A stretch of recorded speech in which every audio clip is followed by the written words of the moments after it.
Hey there, my beautiful travelers, and welcome to the Philippines, one of the most beautiful countries in this world, full of stunning white beaches, islands, amazingly friendly people, great sunsets, and loads of corals and sea life. In case you don't know me, my name is Travel Gretel.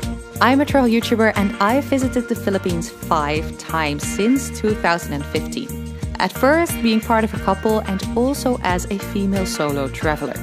This place is never getting boring. In this video, I will share my 10 favorite spots with you.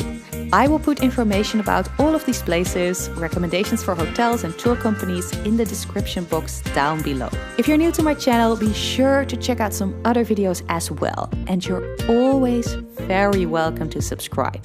But now, without further ado, let's dive right in.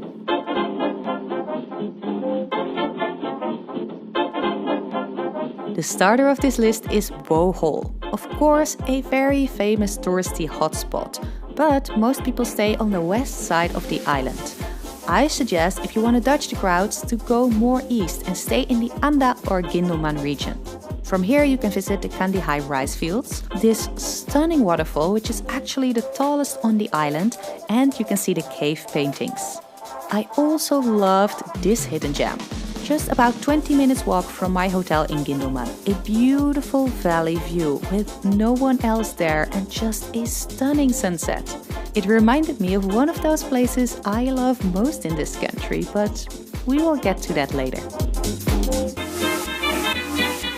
Number 9 is Siquijor, aka the Witch Island. This place is becoming slightly more popular over the last years, mainly because of its beautiful nature and relaxed vibes, with Cambugahai Falls being one of the must-see places here. If you're up for some adrenaline, go for the cliff dive at Salangdong Beach and visit the old enchanted Baliti tree, where the white spirit lives. As long as you don't hurt them, they won't hurt you. Also, a day trip to Apo Island is highly recommended, especially if you're determined to see the large sea turtles and some of the good corals over here. If you want to know why this place is famous for witchcraft, I would highly suggest asking the locals for it. Everyone will tell you something slightly different, but it will be fascinating for sure and will give you an insight in how life here differs from other places in the Philippines. And no, I'm not gonna tell you because I'm not gonna spoil it for you. I want to encourage you to go here, have a good time and find it out for yourself. Next up is the surfing capital of the Philippines. Also highly recommended if you are like me and you have no idea how to surf. This island is situated at the southeast side of the country and covered in palm trees. In General Luna, you will find everything you want. Lots of good accommodations, lots of good food from local to international, and lots of interesting things to do and see. Because it's a surfers paradise, there's a real laid-back vibe here. Rent a motorcycle for the entire day and just go around the island. Stop over at Masen Bridge for the tree swing and continue on this very relaxing little boat ride to the little lagoon at the end. There is also a bigger one, which is Sakba Lagoon, with beautiful clear water and this very nice cliff dive just around the corner. After the lagoon, I would highly recommend you to visit this island as well. You can buy it all in one package. Another day trip goes to the islands in front of General Luna. They make up for a really fun trip. And of course, if surfing is your thing, you must put your skills to the test here. When it comes to stunning views, nothing in the country beats Coron.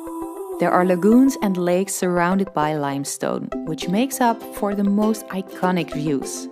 There is a lot hidden under the surface here, like fish and corals, but also these Japanese shipwrecks that sank during the Second World War. Some are accessible by free diving, others are only accessible by those who have a diver's license.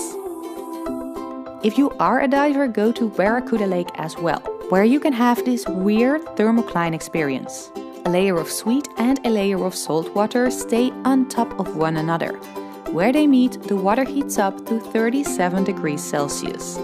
It's honestly the weirdest experience. As my boyfriend put it, it's like being back in the uterus. If you're done island hopping, you can climb Mount Delara as well, which is said to have amazing views, but I basically remember the rain we encountered that day. But still, it was a lot of fun. Number 6 might be the first surprise in my list, since most people haven't heard of this tiny little village somewhere in northeast Palawan. It is actually the perfect escape from El Nido. In case you don't know El Nido, the surroundings here are amazing, but very busy. And the town itself is basically opening new hotels, bars and restaurants every single week, or at least that's the feeling I got there. Sibeltan is about 45 minutes away from El Nido, and it's just perfect if you love some peace and quiet like me. There are only a handful of resorts in here, all built along the beach and made of wood. It's all native style and it's definitely not expensive. Sunsets are stunning and dinner is very romantic with the waves at the back. This is perfect for couples. I love to do the tours in El Nido from here, but Sibeltan itself has a lot to offer as well. From kayaking to the mangrove to island tours and some very good corals. Actually way better than the ones we found around El Nido since they were mostly damaged. I had so much fun here, I actually visited twice. I just came back for the secluded but not expensive getaway feeling.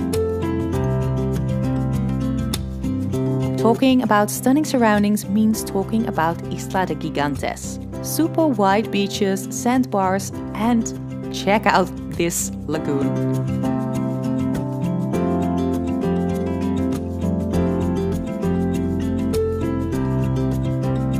Of course, there is also this famous island with the double beach and the hill at the end. If you search for Isla de Gigantes online, this is the image that you will see. I was really surprised by this place, mainly because it's way less busy and less well known than a lot of other places with the same attractions. It's more locals going here than foreign tourists. You can also visit the lighthouse and caves, which makes up for a fun half-a-day trip. We also ate some very good scallops here, which I quite clearly remember, and they were pretty cheap. I had a lot of fun with my friend Bang, who is from Manila. Which is actually what I love about this whole country, making friends with locals and other travelers alike.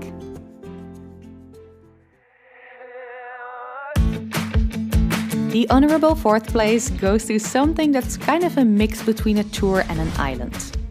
There are multiple companies providing tours between Coron and El Nido, basically visiting Linapakan region. You live on a small boat, sleep on deserted beaches, and catch your own food if your lunch is not outsmarting you. It's basically back to basic. But a very beautiful kind of basic. It's perfect to dodge the crowds. And an opportunity to make new friends. Because, you're on a boat together for quite a long time. Drink rum at the campfire and enjoy the most memorable sunsets. The vibes in our group were amazing, and even as a solo traveler between mainly couples, I had a really good time and I felt really warmly welcomed. In El Nido, we even got to see small and big lagoon without everyone because we were so late in the day. How freaking lucky were we? Because this is one of the busiest spots in the country, and I do count traffic during rush hour in Manila then. Well, basically what I want to say is don't skip on this tour if you visit Palawan. Oi, we're getting to the top 3, and I had such a hard time choosing. 3rd place goes to Sipalay. What place? Well, Sipalay. I even don't know if I pronounce it correctly, but I basically went here because I had to go from Dumaguete to Bacolod, and what's right in the middle? Sipalay. This place was an insane surprise to me. First of all, the hotel I stayed at was amazing. It's the craziest place I have seen with all kind of themed rooms, like the Rockabilly room where I stayed, with real barbed wire on the ceiling and this very funky light switch. This place is on Sugar Beach, and Sugar Beach is not accessible by road. You will need to rent a boat and get through the mangrove forest, which only adds to the magic of this place. At night it's so quiet, no party, just a beer and a good chat. The surroundings of Sipalai are very green with loads of rice fields. The islands along the shore make up for a very good view, especially of course from an infinity pool. And this cave walk was definitely different from any other experience I had in the Philippines. First of all, check out this amazing flashlight. And second of all, you walk through the river for a very long time, which is quite adventurous, before actually ending up in the cave, which is quite big in itself. Dungeon Island is a marine sanctuary island and great for a day trip.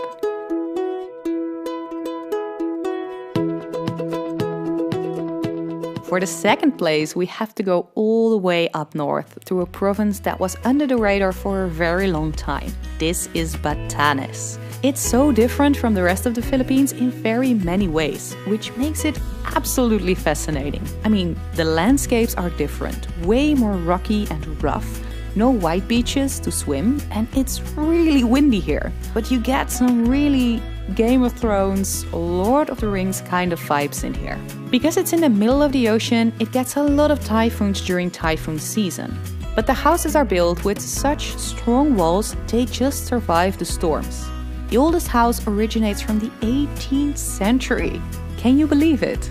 These islands also pride themselves in being very safe, with people being honest. Now, I felt safe, welcomed and treated very well by everyone in this country. But I never found a shop without a shopkeeper. They just trust you to pay. Sabtang and Batan are two of the most visited islands. But please, if you go here, make time for Itbayat as well. It's a 2-hour boat ride. It's on open ocean, so it can be really rough. I was kind of lucky here. But when you are there, I felt like I reached the end of the world. It's only rough ocean around, beautiful caves and rocky shores. Flying to Batanes is still very expensive, even more so than flying to some destinations outside of the country. It adds to the exclusiveness of this place. It's becoming a bit more popular now and I see more YouTubers go, but when I visited, I did not see a single foreigner in 8 days.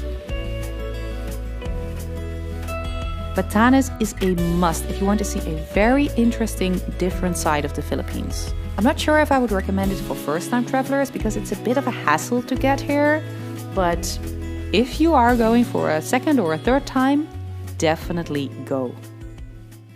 When I first went to the Philippines with my boyfriend back in 2015, we were flying to Manila, then to Puerto Princesa on Palawan, and the next day we took a bus to our first real holiday spot, so to say.